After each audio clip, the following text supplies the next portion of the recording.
Welcome to the Slop Farm. Enjoy the video.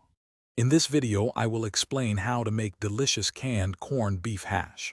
This classic dish is surprisingly simple to prepare with just a few key ingredients. You will need 1 can of corned beef, about 2 medium-sized potatoes, and 1 small onion. Don't forget your cooking oil, salt, and pepper to bring out all the wonderful flavors. Let's get started on this comforting meal. First, let's prepare our vegetables. Take your 2 medium potatoes and dice them into small, uniform pieces, roughly 1/2 inch cubes. This ensures they cook evenly and become perfectly tender. Next, finely chop your small onion. Smaller pieces will integrate better into the hash.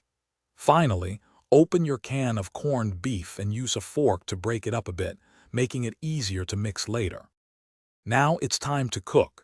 Heat about 2 tablespoons of cooking oil in a large skillet over medium heat.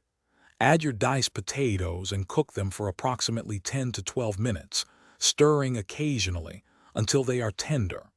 Then, stir in the chopped onions and continue cooking for another 5 minutes until they become soft and translucent. Finally, add the broken up canned corned beef to the skillet. To get that perfect crispy texture, press the hash down into the skillet with your spatula. Let it cook undisturbed for about 5 to 7 minutes, allowing a beautiful golden brown crust to form on the bottom.